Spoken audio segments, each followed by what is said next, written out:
C'est un paysage unique que celui du vignoble de la Côte de Vermeil. Entre Collioure et Banyuls, depuis des générations, les pentes abruptes des Pyrénées sont sculptées par la main de l'homme, développant ainsi toute une architecture de terrasses, murettes et rigoles. Si l'on peut encore s'émerveiller devant une telle prouesse, ce patrimoine n'en reste pas moins fragile et aujourd'hui menacé. On est sur une appellation dont le terroir est caractéristique sur un terroir de schiste, même des schistes assez jeunes. Par contre, c'est ce vignoble qui est entièrement façonné par la main de l'homme, c'est-à-dire qu'on a ces terrasses, ces murettes qui sont ici depuis plusieurs centaines d'années. L'homme a travaillé pendant des années et des années pour justement arriver à retenir la terre.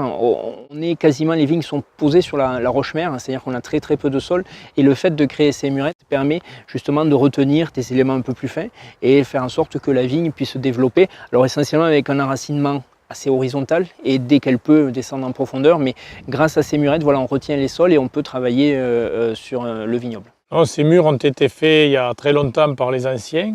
Lorsqu'ils ont défriché la montagne, ils se sont retrouvés avec beaucoup de cailloux sur les bras et les ont rangés pour stabiliser le terrain, pour tenir la terre et pour gérer l'eau. Donc on a deux types de murs. On a les murs horizontaux parallèles, perpendiculaires au sens de la pente. Et après on a des murs, des agouilles, des canaux qui permettent d'évacuer l'eau lorsqu'il y a de très gros orages. Donc la plupart des murs du terroir de Collioure et Banyuls ont été faits il y a plus de 50 ans par les anciens. Certains sont beaucoup plus vieux que ça, on en a certains qui ont 100 ans ou plus. Si l'on compte encore près de 6000 km de murettes, leur existence est aujourd'hui menacée tant elles ne correspondent plus aux impératifs économiques actuels. Les murs, dans la société où l'on vit, ces murs n'ont aucune rentabilité, donc de ce fait, c'est une partie du travail qui a été délaissée. Il faut savoir que c'est entre 500 et 700 euros à l'hectare que ça va coûter aux vignerons de supporter 1 hectare de vigne en conventionnel,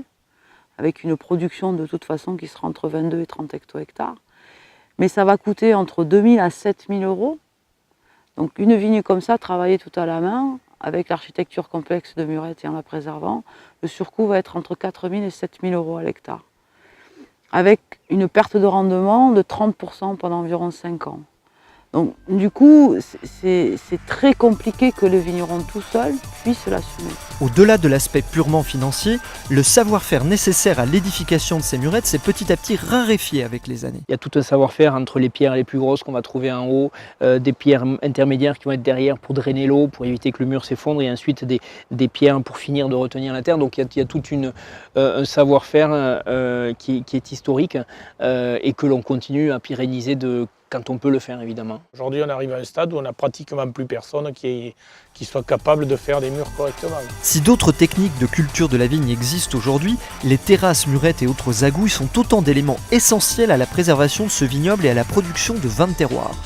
Un vignoble à la croisée des chemins, qui devra se réinventer pour mieux faire valoir son incroyable potentiel. Et ces murs sont très importants, oui. Ça facilite le travail et bon, ça permet d'éviter l'érosion, ça limite l'érosion. Pastoralisme, le travail animal, enfin l'attraction animale, pourquoi pas le couvert végétal, mais il faudrait trouver là, regarder des espèces qui ne seraient pas trop, qui mettraient pas de concurrence trop avec la vigne. Peut-être retravailler sur des murettes, là où aujourd'hui il existe 2 murettes, on pourrait juste en faire 3, peut-être avoir des murettes plus étroites mais plus plates aussi. Voilà, il y a tout un travail à réfléchir, prendre bien en amont parce que c'est presque une génération pour faire évoluer ce vignoble. Mais bon, à mon avis, c'est le défi de nos jours et des prochaines décennies.